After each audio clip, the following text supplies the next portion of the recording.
Bem-vindos ao podcast Conhecendo Jesus. Meu nome é Guilherme Paim e mais uma noite nós estamos aqui para falar para você do nome de Jesus. É uma honra ter você conosco e eu quero já nessa hora dizer que nós estamos muito felizes que esse é o 14º episódio do podcast. Quero te pedir uma coisa, vá lá, se inscreve no canal, você que não se inscreveu aí, ative o sininho, mande para algumas pessoas, para amigos, parentes, para que o nome do Senhor seja exaltado, pessoas sejam alcançadas e você não perde nada do que acontece aqui. Também já quero dizer que nós temos algumas pessoas que nos patrocinam, né? Hoje nós temos o Caboquim Café, o café amazônico. Ele está situado no Jardim Eldorado, na Palhoça. Café excelente, um café que é tradicional lá da Amazônia. E eu quero já deixar aqui para você, nós vamos deixar depois o Instagram dele, telefone, contato. E hoje, então, nós estamos mais um podcast Conhecendo Jesus. É isso aí, boa noite, sejam todos muito bem-vindos a mais um episódio do podcast Conhecendo Jesus. É muito bom ter você junto com a gente e hoje o bate-papo vai ser incrível, você vai rir, vai chorar, vai se emocionar, vai aprender, então fica com a gente aí ligadinho que vai ser top demais. Vamos lá, pastor. Vamos lá então, e hoje a gente tá com um casal muito top aqui. Um casal que a gente tem muito apreço, muito amor por eles, né? E eu queria que eles estivessem se apresentando para nós nessa noite. Queria começar dando as honras, né? A nossa pastora aqui, para poder estar falando um pouquinho, se apresentando para o pessoal aqui. Boa noite, eu sou a pastora Renata Tolentino. Eu sou da Igreja Sem Floripa. Somos ali pastores auxiliares do Bispo Júnior. Trabalhamos no ministério ali da Casa da Família, projeto social... e também auxilio meu esposo. É isso aí, meu nome é pastor Thiago Tolentino. Eu estou muito feliz, Gui. Agora eu sei por que não deu certo no episódio passado, porque eu vim pro 14º, graças a Deus. Porque se fosse o 13º eu não estaria muito feliz, né? Mas que bom estar aqui junto com vocês. A gente é família assim, né, irmão? É isso aí. Vocês são da Palhoça, mas juntos, misturados, a gente é um povo só. Glória Prazer a Deus. em estar aqui. Glória a Deus. Isso aí, então sejam muito bem-vindos, obrigado por aceitar o convite. Fique à vontade, estamos em casa, bate-papo entre amigos. E eu já quero começar então aqui com a primeira pergunta. Bora. Hoje nós vamos falar sobre relacionamentos, né, vida 2, desafios da vida 2. E eu queria que vocês contassem pra gente um pouco do início, como vocês se conheceram, como é que foi o início do relacionamento. E já... fazendo um gancho com essa pergunta de como vocês perceberam o propósito dessa união.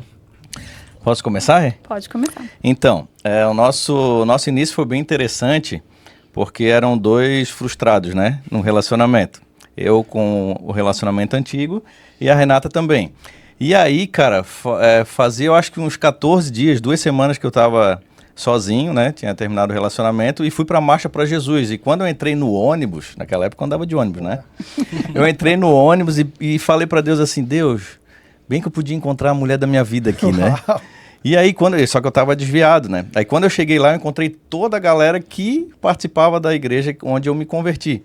E chegando lá, tinha uma loira de olho azul, que eu não conhecia, tava lá no meio do povo, né?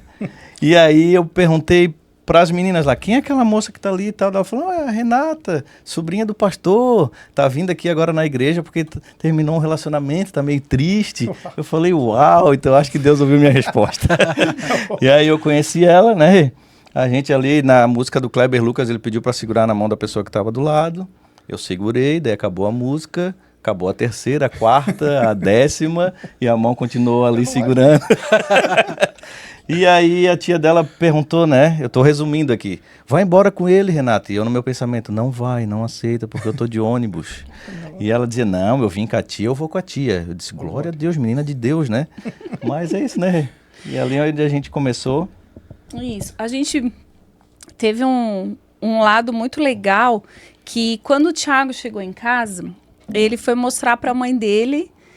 Ela tava olhando o Orkut na época, né?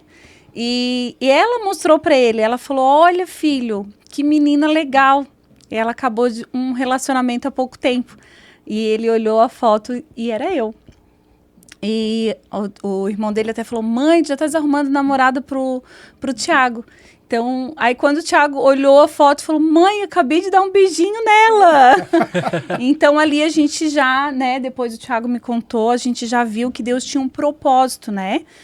Quando a mãe do Thiago já me selecionando e o Thiago chegando em casa no mesmo dia da Marcha para Jesus e falou, mãe, acabei de conhecer essa menina. Então, ali a gente já sentiu que o Senhor já estava controlando tudo, né? Uau, É isso aí. Em relação ao ministério, a Renata é cristã de berço, né? Então ela pode falar melhor que eu, mas acho que começou já no Ministério Infantil, né, Rê? Isso, com 14 anos eu já trabalhava no ministério. Então desde os 14 já no ministério, e eu vim voltando para Jesus, né? E aí o ministério, na verdade, aconteceu mais ela me puxando, assim, eu não era muito... não queria muito me envolver com a obra, né? Mas eu via que ela era muito envolvida e tal, e ela sempre me puxando, ó, vem comigo, participa, eu gosto de ter um namorado na época que participe das coisas do Senhor. Aí foi onde eu comecei a entrar pro louvor, sempre tive essa veia da música, né? E aí comecei lá no Filhos do Rei, né? A gente viajava o estado todo lá com a galera, e ali começou realmente o nosso ministério, mas na música, né? O ministério pastoral veio depois. Glória a Deus. Não, e é engraçado que, eu não sei se tem mais alguma coisa aí, presbítero. Eu não conheço a família da pastora Renata, né? Mas tive o prazer de conhecer a família do pastor Thiago. E é uma leveza muito grande como eles levam, né? E isso, só para deixar aqui registrado, isso é impactante pra gente. Essa leveza, sabe? De mostrar Jesus para as pessoas nessa leveza. E parabéns pela sua família. Tá? Cara, é porque, na verdade, meu pai estava com o casamento destruído, né? Falando da conversão da minha família, né? E tu vê uma casa sendo destruída por causa, né, de bebida, de mulher, e ver que o cabeça da família, que é o meu pai, que sempre teve esse jeito extrovertido, né? Chegar dentro de casa e falar que conheceu Jesus, para nós era uma loucura. Meu Deus. Né? Porque era mais fácil a minha mãe, só que a minha mãe era muito envolvida, gostava muito de livros do Allan Kardec, espírita, eu fui muito para Umbanda também, né? E a minha mãe não queria pastor dentro da casa dela nem pintar de ouro, né? Então, ver essa figura muito do meu pai de querer trazer Jesus para dentro de casa. Só que a gente nunca perdeu essa vibe, mano. Ele, o Lucas, que tu conhece, né? A gente gosta de apresentar Jesus assim. Então, eu acho que a gente tem um público, sabe? Verdade. A gente respeita todos os tipos de pessoa, né? Quem é mais sério, quem é mais da parada mais séria, mas a gente é nessa vibe mesmo que a gente tem certeza que a gente consegue alcançar corações aí diferentes, né? Eu creio dessa forma. Mas tem uma perguntinha top aqui. A segunda sim, pergunta é top demais. Diga. Gente, assim, hoje a gente sabe que os cristãos, né, eles giram muito, assim, nessa área financeira e tudo mais. E eu sei que vocês têm propriedade, porque a gente conhece também vocês. Estamos no mesmo ministério, né? Então, assim, ó, finanças no casamento cristão, como vocês administram essas finanças, sabe? E se em algum momento já tiveram uma crise nessa área, né? Que vocês pudessem estar falando para ajudar a edificar o pessoal que está em casa também. Pode falar do início aí, Rê, do início do nosso relacionamento. Então, quando nós casamos, nós éramos 2 assalariados, né? Com um apartamento para pagar, com responsabilidades. A Sophie nasceu. Quando tinha 4 meses, o Thiago foi demitido da empresa. E foi quando a gente estava muito fiel ao Senhor, assim, a gente tinha recebido uma palavra do Bispo Júnior, que na época não nos conhecia, o Senhor usou ele, e o Bispo Júnior falou, tudo isso vai passar, e a partir de um tempo, vocês não vão mais pedir emprestado, que a gente pedia muito emprestado. Vocês vão começar a emprestar. Isso durou 2 anos. Fica a dica aqui que o meu telefone é para tocar a partir de agora, pedindo dinheiro emprestado. Foi uma promessa. Todos aí que rola. E quando o bispo que na época era só pastor, né? Ele nos entregou essa palavra. A gente teve um posicionamento. A gente falou o que tem de errado que a gente poderia arrumar para o Senhor cumprir o que Ele tem para cumprir. Sim. Então, nesse momento, a gente viu que a gente não estava conseguindo dizimar, porque era um caos a nossa vida financeira. Faltava tudo, de cortar água. A gente sempre brinca da nossa bolachinha recheada. Eu comia bolacha recheada, dividia o pacote em 2, era o meu almoço. O Thiago usava comprava fiado no salgadinho de R$1 no centro, aquele que... Gente, dos pombinhos lá perto. Comia junto com os pombos. Enfim, então a gente se posicionou. Nós começamos... Eu já era dizimista há muito tempo, mas voltei a ser fiel, o Thiago junto. Nós falamos, né? Se faltava um pouquinho, vai faltar um pouco mais. Enfim, após isso, houve a demissão dessa empresa onde o Thiago trabalhava. E quando o Thiago me ligou, eu trabalhava como dentista, e o Thiago falou, eu acabei de ser demitido, eu não sei nem o que fazer. Tô no meio do centro andando sem rumo. Na hora eu falei para ele, Thiago, espera, eu vou falar com Deus e já te falo.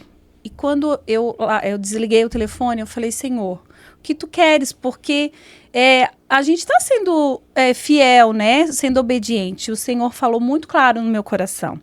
Agora vai começar a história de vocês. Oh, glória a Deus. E a partir daquela demissão, alguns meses depois, o Thiago entrou para a área do sapato. E ali o Senhor começou a cumprir todas as promessas sobre a nossa vida, né? Sempre nós trabalhamos com obediência, sempre trabalhando com empatia, pensando sempre nas outras pessoas. E ali o Senhor começou a cumprir e mudar a nossa história financeira, né? Aí o Thiago... Tô emocionado. O Thiago tá emocionado. Isso nos traz um impacto, pastor, porque... às vezes a gente tenta falar para as pessoas e às vezes as pessoas acham, historinha em quadrinho, né? E não é. O Senhor mudou toda a rota da nossa vida, mas precisou de um posicionamento nosso. Nós nos posicionamos em obediência e o Senhor fez. E Ele nos tirou do pouquíssimo e graças a Deus nos colocou numa vida plena ali, né? Uma vida completa financeiramente, graças a Deus, né? Quer contar um pouquinho? Eu me emociono um pouco porque eu sempre peço pro Senhor para nunca deixar eu esquecer de onde Ele me tirou, né? Porque a honra é para Ele, é para que o nome dele seja glorificado, né? Verdade. Então é emocionante porque ela começa a falar, daí eu começo a lembrar do dia que eu estava no centro, sozinho, chorando, sem saber o que fazer, mas realmente faltava um posicionamento nosso, né? E onde parecia ser o fim, foi aonde começou tudo. Aos meus olhos era o fim, mas depois a gente começou a entender que era o começo de tudo, né? Que é ali que o Senhor começou realmente a trabalhar a nossa vida financeira, né? Então foi um posicionamento que a gente teve de ser fiel mesmo, faltava mais um pouco, eu até brinco que eu comecei a jogar as contas para cima, o que caía no colo eu pagava, mas foi ali que Deus fez a reviravolta toda, entrei daí no ramo do calçado, né? E comecei a aprender dessa vida de representante. Hoje a gente tem uma empresa, né? A gente está representando hoje 4 marcas. Glória a Deus. Bem renomadas no mercado, né? Hoje a Renata veio também trabalhar comigo depois do falecimento da Alice, né? A gente resolveu trazer ela também para esse mercado. Hoje a gente tem uma empresa junto, que é a Tolentino Representações. E a gente está aí, viajando pelo estado de Santa Catarina. O Thiago falou algo bem interessante agora, né? Através de um não do Senhor, Deus foi mudando a nossa rota, né? Às vezes a gente acha que só precisamos de um sim para um crescimento em todas as áreas. E não. Quando o Thiago entrou para o sapato, foi o não do Senhor. Ele foi demitido daquela empresa e parecia o fim, né? E quando eu perdi a Alice... há 3 anos atrás, eu trabalhava na área 4 anos atrás, eu trabalhava na área da saúde e era assalariada. E eu não quis mais voltar para a área da saúde, porque por tudo que eu passei, enfim, eu quis entrar para essa área que a gente trabalha hoje, né?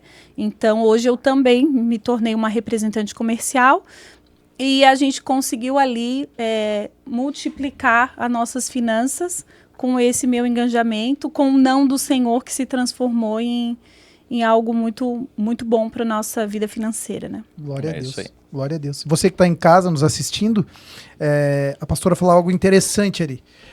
Fé, obediência, mas posicionamento. É isso aí. Então fica a dica, posicionamento, se posicione É isso aí. naquilo que o Senhor já colocou, né? Gui, desculpa Pode falar, cortar pode aqui. falar. A maioria das pessoas não vence, cara, não é só na área financeira, é em tudo. Escuta, sabe o que é o certo, mas não pratica. Verdade. É isso que falta pro povo cristão. Ouve todo domingo, cara. Todo domingo, vocês lá, acho que é quinta, né? Quinta e domingo. Quinta e domingo, a gente no domingo e na terça, ouve a palavra, lê, mas não coloca em prática. E o que falta para a gente romper, para a gente vencer, tanto na área financeira quanto na espiritual, na emocional, é a gente colocar em prática tudo aquilo que a gente lê, que a gente ouve. Glória a Deus. Não, e o que eu ia falar é aproveitar o tópico e para testemunhar algo até para edificar vocês que Um culto que eu não me lembro se foi na sede ou na Palhoça, o pastor Tiago trouxe a palavra de oferta e ele contou essa história, inclusive. E esse culto me marcou muito porque nós que temos essa vivência de culto, de igreja, nós estamos sempre ouvindo sobre o assunto. Mas há uma frase que o pastor falou que para mim foi uma chave virada, foi exatamente isso, que ele falou, eu estava numa fase em que já estava faltando, então não era o fato de reter o dízimo que ia solucionar a falta, e eu estava nessa fase de um mês você dizima, outro mês, esse mês apertou mais, então ouvir isso fez para mim virar uma chave na minha cabeça e me posicionar nisso. Então, para edificar também a fé de vocês, já fui abençoado de várias formas, mas esse foi um dia que me marcou mesmo. E eu lembro que eu cheguei em casa, tive uma conversa com a minha esposa e nós mudamos o posicionamento em relação a isso. Glória a Deus. Queria deixar passar a oportunidade para falar. Só aproveitando um pouquinho, a gente sempre ministra a gente fala para os nossos, né? A gente tem um grupinho ali que a gente cuida, nosso GC. A gente fala sobre a persistência, não para. Não para. Porque toda vez que a gente para, a gente retrocede. Verdade. E aí você tem que começar tudo de novo. Então, tira da rota do diabo ali, onde ele pode nos atacar. Porque toda vez que a gente para de dizimar, para de ofertar, para de fazer algo, a gente está dizendo pro inimigo, né? Aqui você pode atacar, porque aqui você vai me parar. Justamente. Então, a gente já passou por várias fases nossa financeira, até hoje, né? A gente tá aí, né? Os desafios hoje são muito maiores, né? Só que a gente não deixa de ser fiel, ofertante, porque a gente entende que nessa área o diabo não tem mais legalidade. Amém. Porque a gente já se posicionou. Então, nessa área a gente é totalmente blindado, né? Amém. Ó, vamos trocar então aqui de assunto, Meu da Deus. água pro vinho. Meu Deus. E agora sim. Agora é o perigo. Vamos lá então, nós queremos então falar sobre vida sexual do cristão. Eu queria que vocês contassem pra gente, calma, eu não quero... Eu não me responsabilizo por ele. Não, eu queria perguntar. Estão chamando a Renata aqui atrás, não é? Se retire, por favor. Tchau, Não, a gente. gente sabe que no contexto cristão isso ainda é um tabu. Então eu queria saber qual que é a visão de vocês sobre isso. E também como pastores, o que vocês aconselham, inclusive para casais que de repente têm dificuldade nessa área, tá passando por alguma questão, o que vocês têm aí a dizer? Então, um versículo que eu gosto muito de usar para isso é Gênesis 1:31 fala: Deus viu tudo que havia feito e percebeu que tudo que havia feito ficou muito bom. Então, o que a gente precisa entender o que é? Que Deus fez tudo e também o sexo. Então, Deus não fez tudo e deixou o sexo para o capeta fazer, né? Ele fez tudo. Principalmente o teu órgão genital aí, meu querido. Deus que fez. Mesmo que seja, né, pequeno ou grande, mas foi ele que fez. Então, a gente... esconde ela aqui. Então, a gente precisa entender isso, que quem fez tudo foi o Senhor. E a gente precisa quebrar esse tabu, porque tem muita gente vivendo um casamento destruído por causa da vida sexual, que ainda é um tabu, e o casal ainda não abriu a cabeça para entender que é bom, é legal, e foi Deus que fez. Sim. Eu, ministrando para mulheres, eu vejo muito que eu tinha esse pensamento quando eu casei, né? Eu me guardei para o Thiago que me estragou. Eu me guardei para casar na igreja e tal. Mas quando eu casei, eu comecei a ver que ele era um pouco safadinho, assim. E eu achava que, puxa, meu marido é muito safado, né? Ele quer essas coisas e tal. Ela falou que ia ficar de boa, viu? E aí, o Senhor ministrou no meu coração. E ele foi me ensinando a cada ministração com mulheres, participando de eventos de mulheres.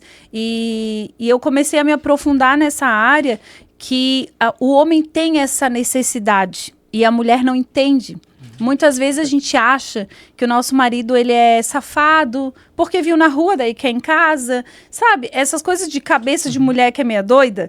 Mas eu tento ensinar para as minhas o que eu aprendi. O homem necessita, o homem ele tem um testosterona muito mais elevado do que o nosso. Então ele tem essas vontades e eu preciso saciar a vontade do meu esposo.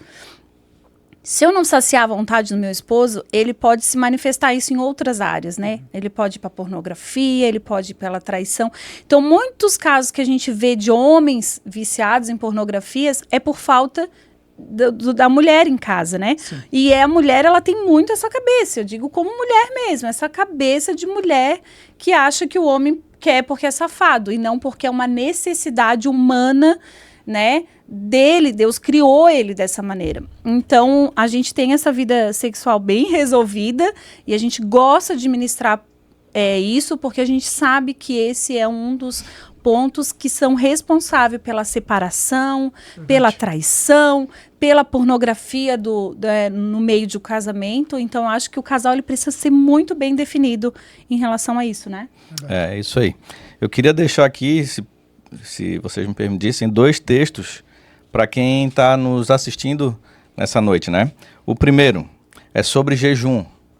Muita gente, né, principalmente a gente vê pelas ministrações, né, pelos casais que a gente acompanha, as mulheres gostam muito de fazer jejum de sexo por um certo tempo, por um longo tempo. Então eu queria aqui falar 1 Coríntios 7:5. Não se recusem um ao outro, exceto por mútuo consentimento. Então já está falando aqui que para se recusar um ao outro, tem que ser por mútuo consentimento, não pode ser só por uma pessoa. E por um certo tempo, período de tempo, para se dedicarem à oração. Depois unam-se de novo para que Satanás não os tente por falta de domínio próprio. Olha só. Isso aqui é muito forte. Porque, cara, eu falei no retiro esse final de semana, tem tanta coisa para fazer jejum, mano. Aí eu olhei pra eles lá, vocês estão tudo gordo aqui junto comigo, né? Nós estamos tudo gordo, mas de comida ninguém faz jejum. Aí quer fazer jejum de sexo. Então, é esse texto que eu queria deixar. E o outro é que eu tenho muita pergunta assim, pastor, o que que pode, o que que não pode? O que que pode, o que que não pode? Quero deixar um texto para vocês também, que é Hebreus 13:4. Digno de honra entre todos seja o matrimônio, bem como leito sem mácula, porque Deus julgará os impuros e os adúlteros. O que é um leito sem mácula, pastor? Mácula quer dizer marca de sujeira, de impureza ou de dor diferente sobre um corpo. Então a Bíblia está falando aqui que é um leito sem mácula, um leito sem dor, um leito sem sujeira. Então tá aí a resposta para você. Se o que você fizer com a tua esposa não tiver dor, não tiver sujeira, tá tudo certo. Hashtag fica a dica. Hashtag fica a dica. Isso aí. Ai, meu Deus. Gente, tá muito bom. Tá muito bom receber vocês aqui. Tá leve. O Espírito Santo tá aqui. É bom, né? Estamos Amém. sentindo ele aqui. Sim. Mas ainda tem mais. Oh, meu Deus. Bora. Ainda tem mais, ainda tem mais. Gente, eu tenho uma pergunta aqui sobre ministério e casamento, né? Como vocês conseguem conciliar isso? Né? E depois que vocês responderem, até eu quero trazer um texto até porque eu sei que a maioria dos cristãos tem dúvidas sobre esse texto. Mas eu vou deixar vocês responder primeiro como vocês conseguem conciliar isso. O ministério e o casamento. A gente sabe que hoje vocês trabalham juntos, né? Tem a empresa e tudo mais, mas a gente sabe que tem uma dificuldade entre ministério e casamento. Queria que vocês falassem um pouquinho sobre isso. Então, Gui, eu acho que o primeiro de tudo é achar uma área da igreja que você seja apaixonado. Sim. Eu acho que isso é o mais importante. Às vezes a pessoa quer o que mais dá holoforte. E não é isso, é o que tu tem mais paixão. Porque isso vai fazer com que tu sinta o desejo de fazer a obra o tempo inteiro, né? Então, o que eu faço hoje na igreja, eu sou apaixonado pelos ministérios que eu tenho hoje. Sim. Né? Hoje eu sou pastor dos empresários e também faço parte lá do grupo de pastores, né? Do time de pastores do bispo, e a gente tem o nosso GC. Então, nenhum dos ministérios que eu faço por obrigação. Eu faço porque eu sinto um chamado, já teve palavras também em relação a isso sobre a minha vida, pastores de fora que vieram e falaram que eu ia ser pastor de empresário. Na época eu achava loucura, mas hoje se cumpriu a palavra dele. Então eu acho que o primeiro é paixão, precisa ser apaixonado por isso. E não só um também, precisa achar um equilíbrio entre os dois. Claro. E o que é bem bacana no relacionamento meu e da Rê é que o que falta no ministério dela eu tento completar. Tipo assim, ela é boa em muita coisa, mas tem algumas coisas que ela não é boa. Então é aqui que eu vou exercer a minha função, fazer para ela no ministério dela coisas que para ela é mais difícil. Por exemplo, ela tem a casa da família, mas ela tem dificuldade de ir para o mercado fazer compra, que é um negócio mais da gente, né, cara? Mais do homem. Então eu pego o carro, eu vou junto, eu faço compra, eu carrego caixa, mas aí na parte de atender o pessoal, de fazer a ficha, é com ela. E a mesma coisa eu sou pastor dos empresários lá, eu sempre faço um café, mas se deixar o café na minha mão, ferrou. Eu vou botar uma garrafa de café, uma bolacha. Não, ela faz o docinho, ela bota a florzinha, ela bota a plaquinha escrito seja bem-vindo. Então, ela me completa na parte que eu sou falho, sabe? Então, quando há essa união, a paixão, a união, saber que tu pode ser importante também no ministério, porque eu acho, às vezes, muito egoísmo, assim. A Renata é da Casa da Família, o problema é dela. O pastor Tiago é dos empresários, o problema é dele. Mas a hora que tu junta as duas forças, as duas paixões, para servir ao Senhor, ao reino, que é para ele, né, cara? Tudo é para ele. Verdade. Aí o negócio acontece. Acho que é isso, né, Rê? Eu acho que é isso. A gente tem bem definido que um é muito bom e o que o outro não é tão bom, e a gente consegue se completar, né? Como o pastor Tiago falou, eu, na Casa da Família, sem o pastor Tiago, não seria a mesma coisa. Arrecadação, ele me ajuda em muita coisa. Eu sou muito ruim de tabela, de WhatsApp, a gente tem, às vezes, contato com alguns bancos, né, que são nossos patrocinadores. Eu digo, ai, Tiago, é contigo. Reunião, é ele. E eu sou mais a parte operacional ali, braçal, né? Então, ele também no ministério é a mesma coisa. Então, a gente se completa. E eu acho que o mais legal é tu querer ver o outro feliz. Isso. Tipo, quando ele tá lá em cima, eu tô lá embaixo aplaudindo. Verdade. Quando eu tô lá embaixo, quando eu tô lá em cima, ele tá lá embaixo aplaudindo. O nosso ministério, eu sempre trabalhei na igreja, todos os ministérios eu já trabalhei. Mas o Tiago, ele não gostava. E como que tu fez ele começar a gostar? Eu comecei com estratégia. Eu fui para uma banda de louvor, gente. Eu não canto nada. Mas eu ministrava. E ele cantava. Ele não tinha desenvoltura da ministração. O que eu fiz? Eu entrei... Desculpa, era exatamente assim, Gui. Exatamente. Ela queria muito ver o agir de Deus na minha vida. O que ela fazia? Ela ia pra frente, ministrava toda a música, ia pra trás e eu ia pra frente cantar. Eu não falava nada. Se deixasse pra eu dar boa noite, Pai seja convosco, eu morria. Eu só gostava de cantar. E foi assim que ela começou. Aí chegou um dia que ela começou: amor, agora me ministra uma música só.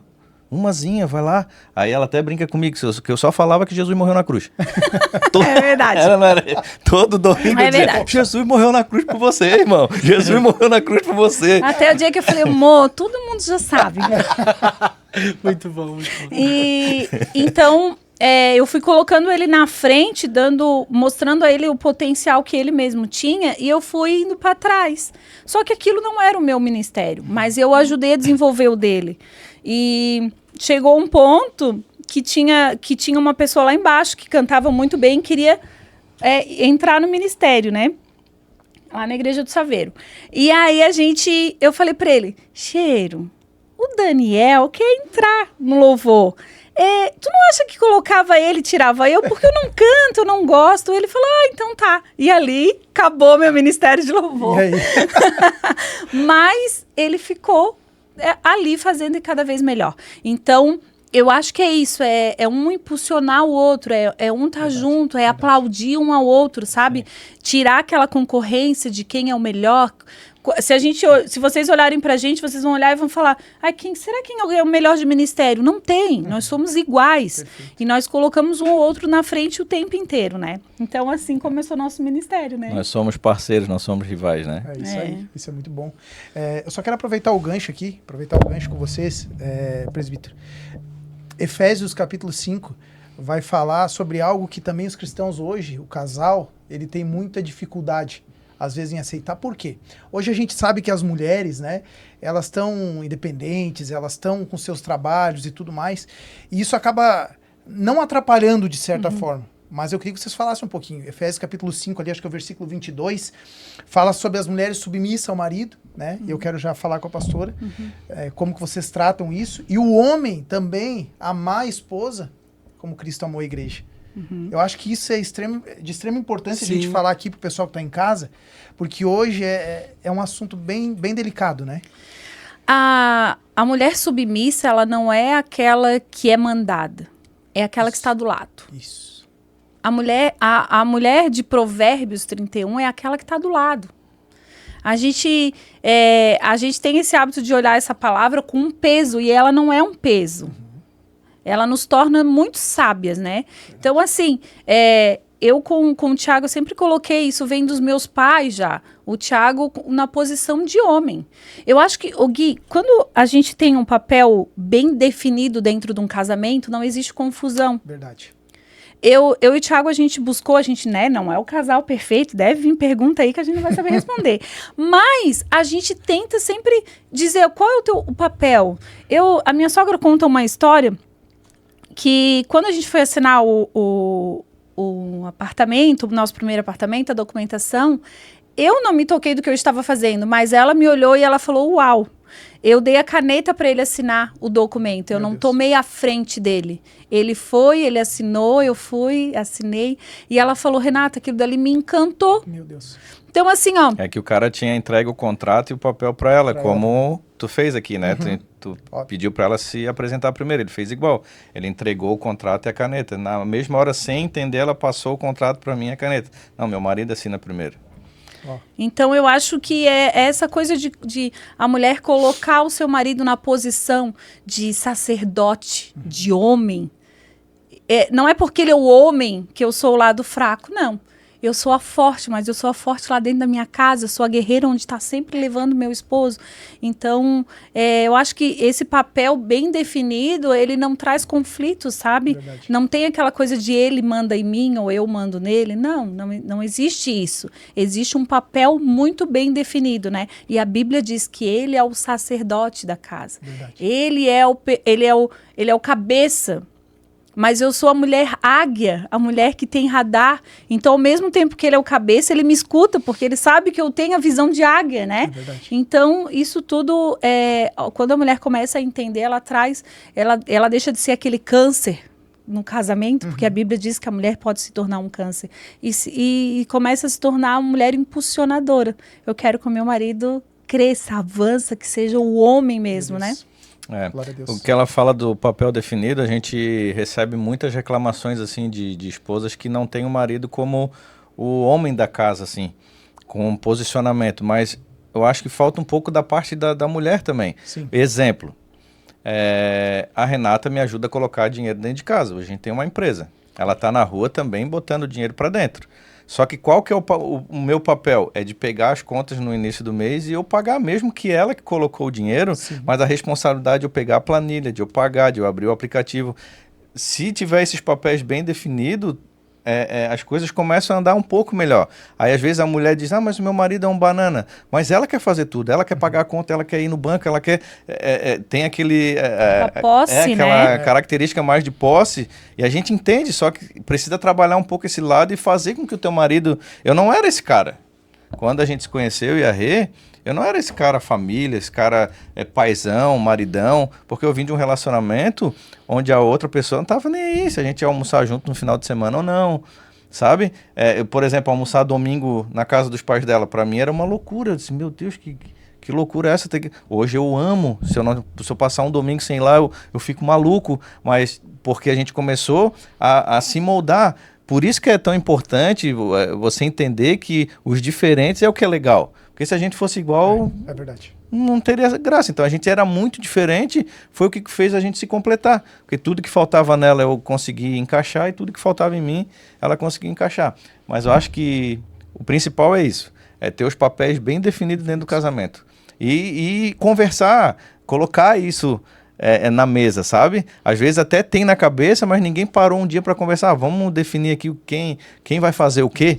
E aí não, deixa primeiro explodir o negócio, a raiva vir no topo da cabeça, onde já não tem mais como segurar, e aí onde acontecem os maiores conflitos e as maiores brigas, porque não foi sentado na mesa. Ó, esses dias, né, eu tô misturando os assuntos aqui, mas a minha filha começou a falar sobre namoro dentro do carro, ela tem 12 anos, o pai ficou apavorado, né?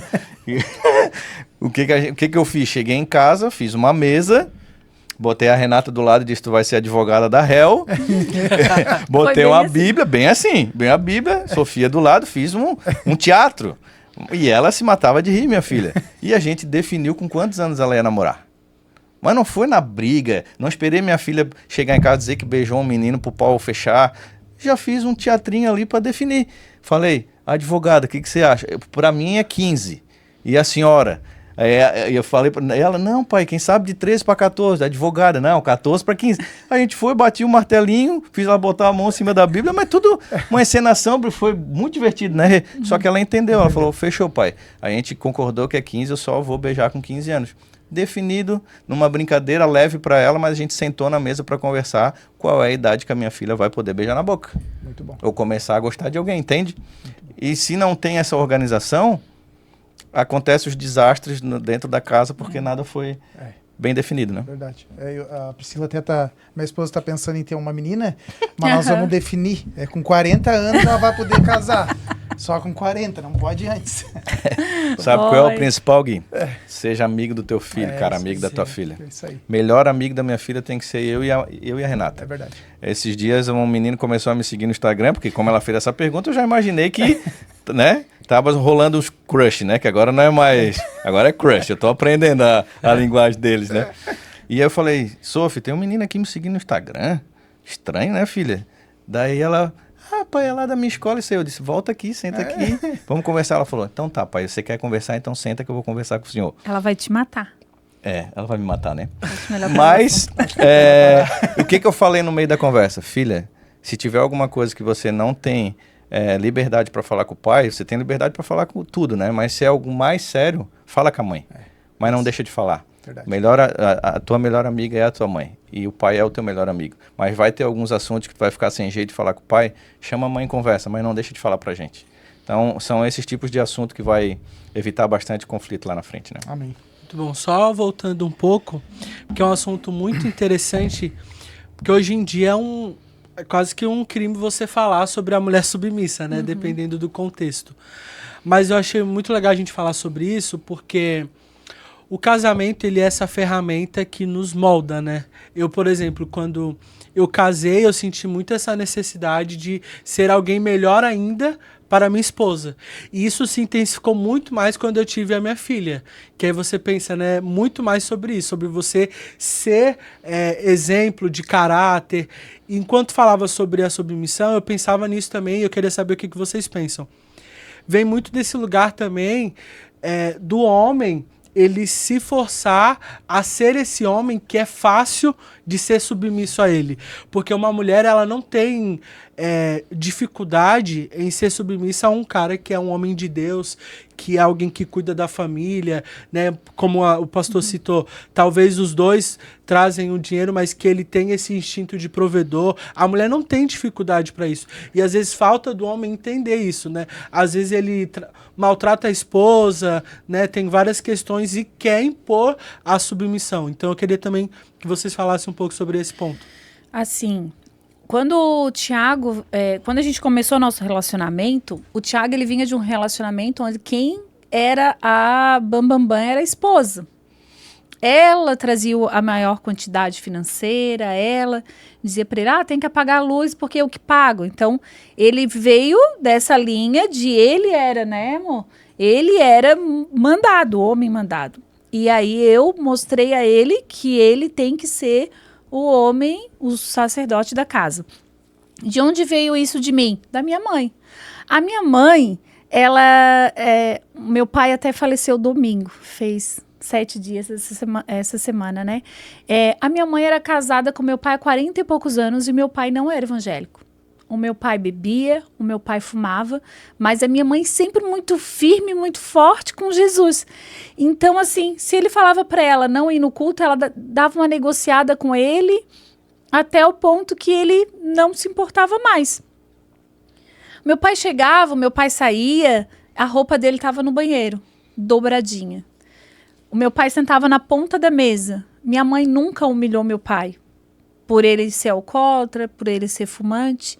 Então, assim, a minha mãe, ele só não judiava dela. Mas ele não era aquele homem a qual uma mulher cristã deseja. Sim. Desse lado. Quem sabe até na intimidade, sim, né? Ele, às vezes, né, queria algo que é... Enfim, mas ela sempre foi essa mulher calmaria. Essa mulher que... Ele precisa que deixe a cueca dele lá no banheiro? Eu vou deixar. Para não criar um atrito. Para ela não tinha problema aquilo. Se ele sujasse, ela limpava. Meu pai nunca lavou uma louça. E tá tudo bem. Meu Deus.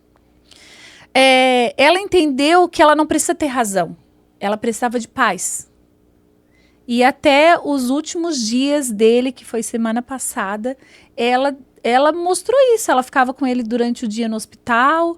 Às vezes ele estava ficando um pouco grosseiro e para ela estava tudo bem.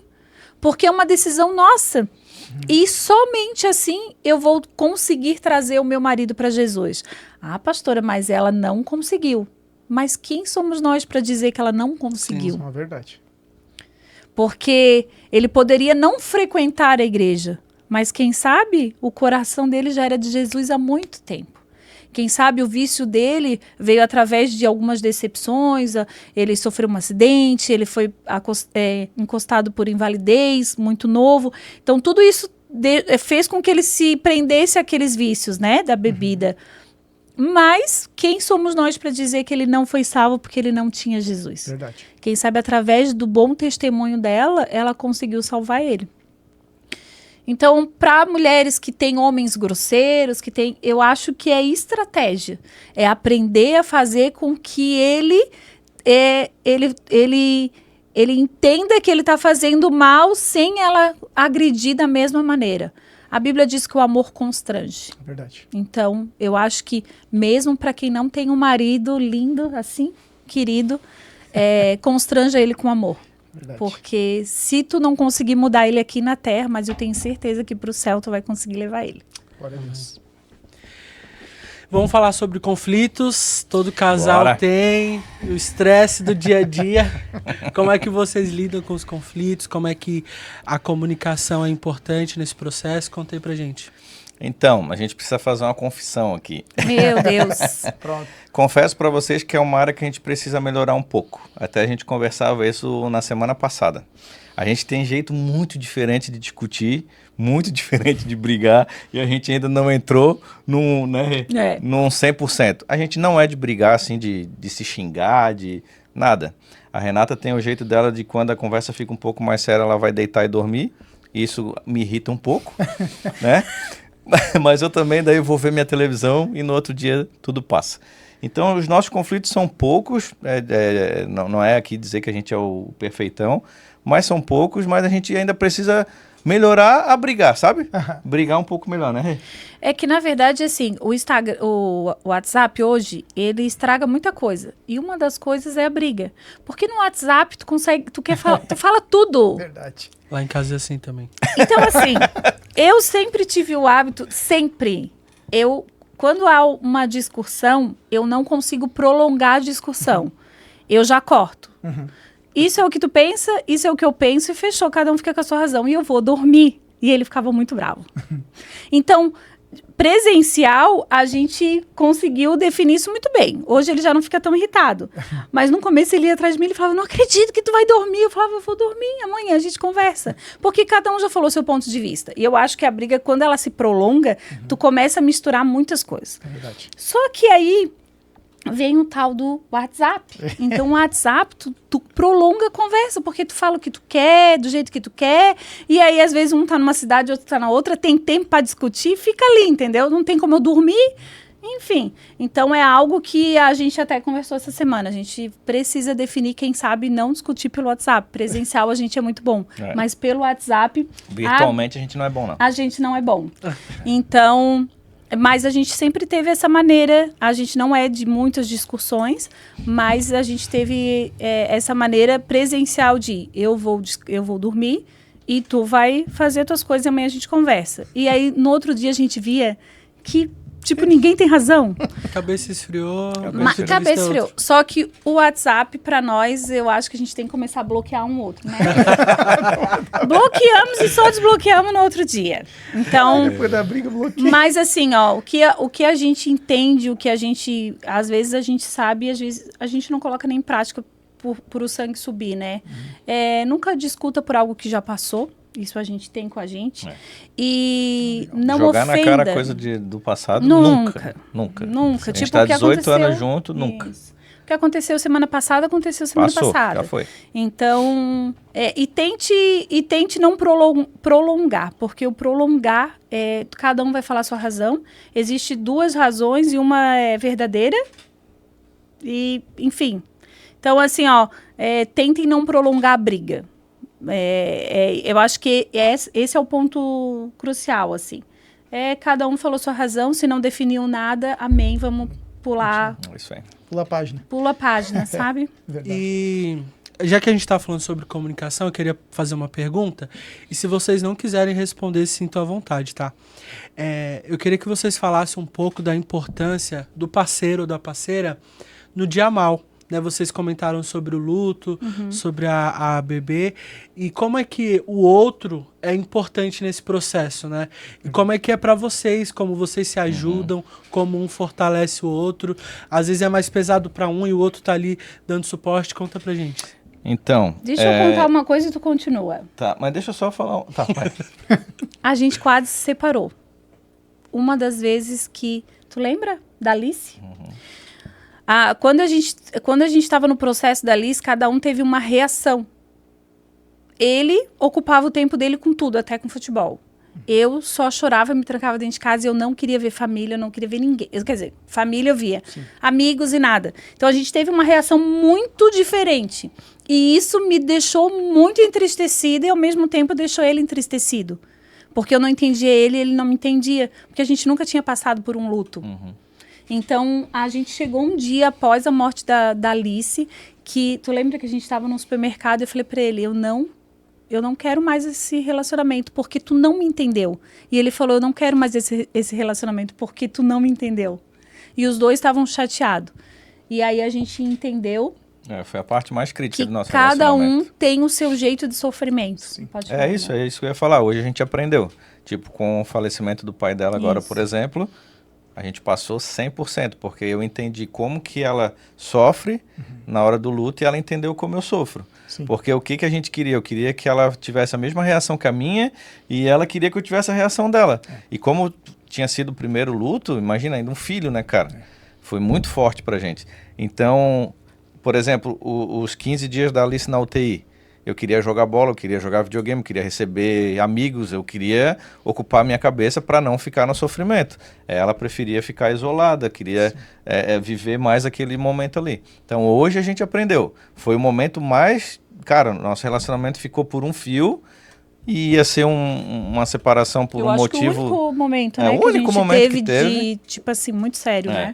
Porque a gente não tinha passado por isso. Nisso a gente era inexperiente. E nem esperavam passar, né? Isso aí. Hoje não. Hoje a gente já sabe, né? Até com o pai dela, que foi uma perda muito difícil, porque a figura dele era muito importante nos domingos, dentro de casa. Ele era um cara muito pra cima, um cara brincalhão. A gente sempre brincava que eu ia ficar com a herança dele. Ele dizia que eu ia morrer primeiro que ele. Era muito, muito top, assim. Era um sogro muito top. Tirando as coisas que ele fazia, que pra mim não era o meu respeito. Mas ele sempre foi um paizão, um vozão, né? Então... Ali a gente já tinha passado por uma experiência, então a gente né, saiu super bem. Então foi só esse tempo de luto da Alice que foi muito difícil. E em relação às outras coisas que a gente passa por momentos e dias maus, é muito legal porque quando um tá bem, o outro tá mal. Quando um tá mal, o outro tá bem. Então, às vezes, eu posso... Até por isso pode ser que deu conflito, porque foi o dia que tava os dois mal, né? E cada um teve a sua sofrência. Tipo, se a gente passa por alguma coisa, tipo, né, financeira ou ministerial, enfim, seja o que for, se ele tá mal, eu tento não me mostrar fraca, eu tento botar ele pra cima. E ele faz a mesma coisa comigo. Então, isso é muito legal. A gente não deixa nenhum deles falecer em todas as áreas ali, porque tá sempre um forte. Mesmo que às vezes eu tô abalada pelo mesmo motivo, mas eu tento ser aquela pessoa que vai erguer. E ele da mesma forma comigo. Hoje foi um dia, né, Rê? Hoje a gente precisava pegar as cinzas do pai dela e no meio do caminho ela entrou no desespero. Imagina. E aí eu tive que ser o forte, minha vontade também é desesperar junto. Eu falei, opa, preciso me concentrar aqui, me controlar, porque ela não tá bem. E aí eu fui conversando com ela, calma, Rê, não, eu não quero pegar, não. Ela começou a se desesperar e eu... tentando manter a calma para fazer o negócio ficar bom, senão ia ser os dois desesperados dentro do carro, né? Então hoje foi uma cena que eu tive que ser o suporte para ela. Tá acabando, gente? Eu tô afim de ficar aqui até meia-noite. Tem muito papo ainda na frente, né? Então, eu acho que ali eles deixaram bem claro, né, sobre os filhos, né? Sim. Eu achei bem interessante, né, quando eles falaram da mesa, o pastor Thiago falou, achei legal, eu brincando também, né, de ter uma filha com 40 anos, né, uma brincadeira, é claro. Mas eu acho que dá para pular para outra pergunta ali. Eu preciso só uma ressalva aqui em relação aos filhos. Você que é pastor, eu preciso alertar você num quesito. Cuidado com as discussões, com os assuntos que podem machucar o teu filho no banco de trás. Às vezes nós estamos saindo da igreja, a gente está conversando sobre coisas muito de ministério, coisas que não são tão legais, e o teu filho está atrás do banco, mexendo no celular, mas ele está atento em tudo que tu está conversando. Então cuidado para não matar o teu filho no banco de trás do teu carro. Amém. Meu Deus. Isso é um tremendo conselho, né? E acontece muito, né? Muito. E a gente só foi se dar conta quando a minha filha começou a ficar com raiva de uma pessoa que, que ela nem conhecia direito, mas tanto ouvia a gente falar. Foi, né, uma fase que a gente passou ministerial ali de uma perseguição, fizeram o Instagram com o meu nome e tal. Foi uma loucura. E ela já tava, tipo assim, se eu ver essa pessoa aí, eu acho que eu mato ela, pai. E eu falei, opa, a Sofia tá escutando coisas que não era para escutar. Então, cuidado, o banco de trás do carro pode matar a vida espiritual do teu filho. Né? Amém, amém, pastor. Amém. Isso é interessante, né? Eu tenho um com 18 agora e eu vou dizer, é uma luta. É uma luta, tá? Porque é um menino que tá na igreja, tá firme e tudo, mas tem que cuidar. A gente precisa cuidar. Eu vou fazer uma pergunta aqui que eu acho que é bacana também. O tempo de qualidade de vocês, sabe? Isso é interessante. Claro que vocês não precisam aqui, se vocês não quiserem abrir, né? Mas eu sei que o pastor Thiago tá louco para falar, ele já chega a estar se balançando.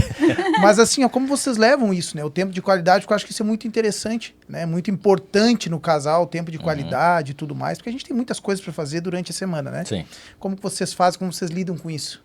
Então, a gente tenta muito fazer os nossos tempos de qualidade, né, Rê?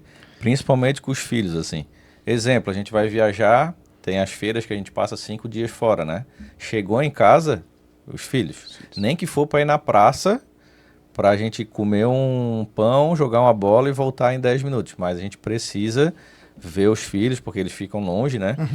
Quando a gente está muito serviço, chegou o final de semana, tem conferência na igreja.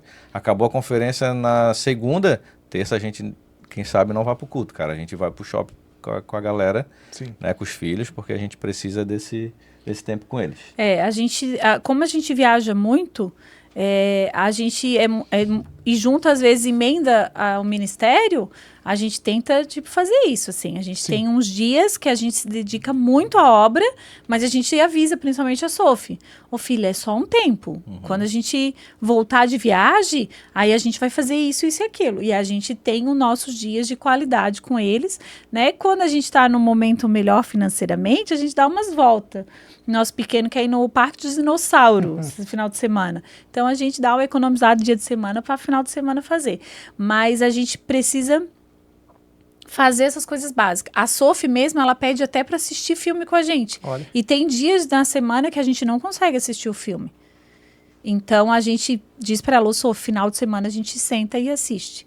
Então, a gente separa uns momentos assim, depois de dias corridos, porque a gente também quer fazer a obra e a gente precisa trabalhar, e a gente separa uns dias de qualidade. Os nossos filhos, eles precisam, porque senão eles vão ficar enojados até mesmo da igreja. É verdade. Eles vão dizer, poxa, mas eu não tive uma infância, eu não tive meus pais, meu pai e minha mãe só quiseram ir igreja. A minha filha fala, poxa, tu dá até chocolate para as crianças da casa da família? Eu não deixo ela pegar de lá. Eu digo, filha, a gente passa no mercado, a gente compra um pra ti, porque senão ela vai dizer, sempre para os outros. Então, a gente cuida muito disso. A gente tem bastante tempo de qualidade com as crianças. E a gente tenta se curtir também, né? A gente é um casal, a gente tá 18 anos junto, né? Mas a gente namora bastante ainda assim, de tempo de namoro mesmo. É isso mesmo. De mandar mensagem um pro outro, tô chegando em casa, te amo, viu? Vamos sair hoje e tal. Vamos fazer alguma coisa só nós dois, E nisso a gente também tira o nosso tempo, pelo menos uma vez na semana, de namorar, né? Precioso. Nem que seja desmarcar um clientezinho e fugir pra casa. A gente fala que a gente é igual dois namoradinhos. Igual adolescente. É uma leveza. Muito bom.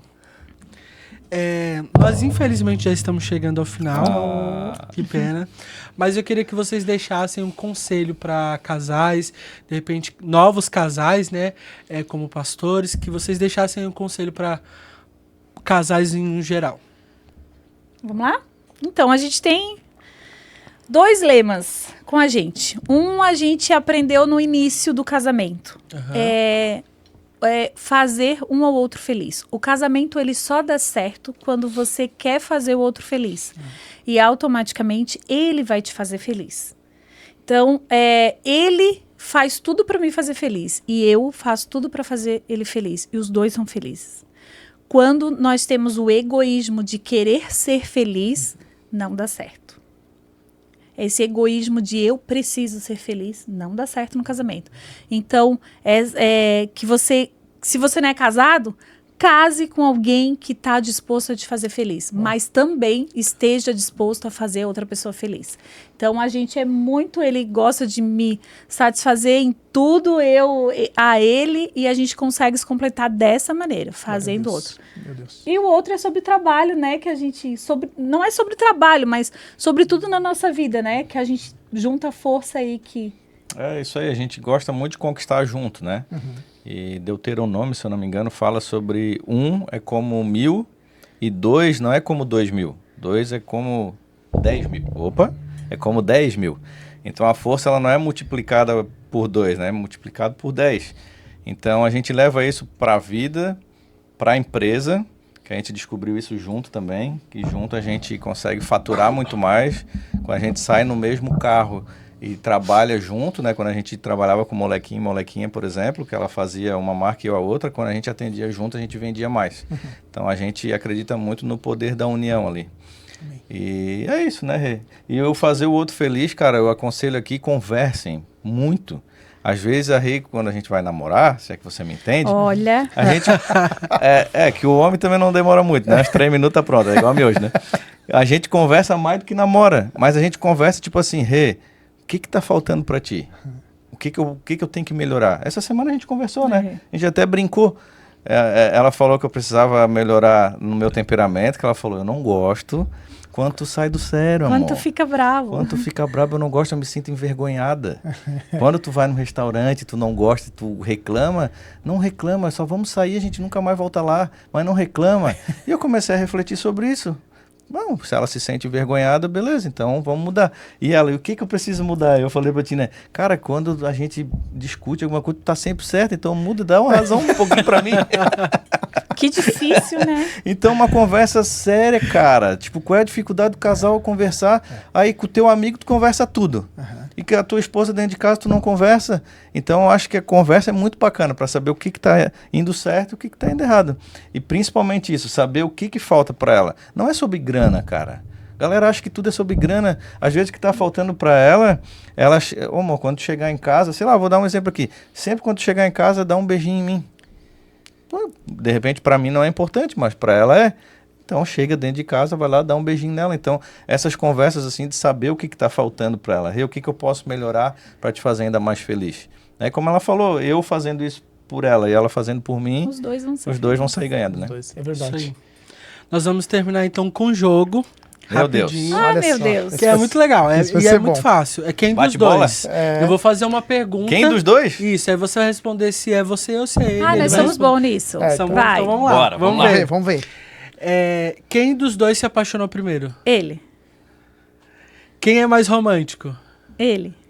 Estão concordando e tudo. Quem costuma pedir perdão primeiro nas brigas? Eu. Poxa. Tudo ele, tá? Quem é mais bagunceiro? Eu. Quem cozinha melhor? Ela. Quem acorda mais animado? Ela. Quem chora mais fácil? Eu. Quem dois, né? Mas tu é um pouco mais, eu acho. Eu sou mais manteiga.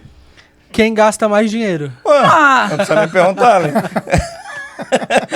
Muito bom. Quem demora mais pra se arrumar? Ele. Mentira. Eu. Sério? Raridade isso aí, hein? Quem tem mais iniciativa nos momentos íntimos? Eu. Por favor, né, pastor? Amarro na cama, jogo na parede, Olha. chamo de lagartixa. Tiago. Quem é mais engraçado? Eu. E quem costuma resolver os problemas mais rápido? Eu. Aí. Eu. Sou mais prática. Eu sou Tudo. melancólico, assim, cara. Eu fico chateado. A pessoa fala de mim. Ela tá nem aí, ela resolve rápido. Já foi. Eu sou prática. Prática. Eu já sou Operacional. mais... Muito bom, muito bom. Muito bom. Antes da gente finalizar, eu só quero falar mais uma vez do nosso patrocinador, se puder colocar aqui na tela, que é o Caboquim Café. É café regional amazônico, que tá aí junto com a gente, aí fica ali no Jardim Eldorado. Então você passa lá para conhecer que vai ser muito bom, tá? Muito bom, muito bom. Pastor, Obrigado, obrigado, Gui. tá? Só tá faltando jogar comigo na sexta-feira, hein? Obrigado, tá? Obrigado. Pastora, muito obrigado. Foi Obrigada. muito bom. Muito bom. Esse tempo com vocês. Muito precioso. Que tenham mais vezes, né, pastor? Com certeza. Tem muita E coisa é isso aí. É isso aí. Então você que está em casa, né, nos assistindo, você que não se inscreveu nesse canal, se inscreva nesse canal. Vai lá, vou falar mais uma vez, ative o sininho, nos ajude. Na verdade, eu sempre falo, presbítero, e é bom saber disso, que a intenção desde que começou esse canal é para anunciar Jesus mesmo. Ele Amém. deu essa direção, né? Eu falei, a gente começou na minha casa. Sim. E eu creio que muitas pessoas serão edificadas. Então, tá nas tuas mãos também enviar esse vídeo para outras pessoas. Amém? Que Deus abençoe a sua vida e até a próxima quarta. Tchau, tchau. Tchau.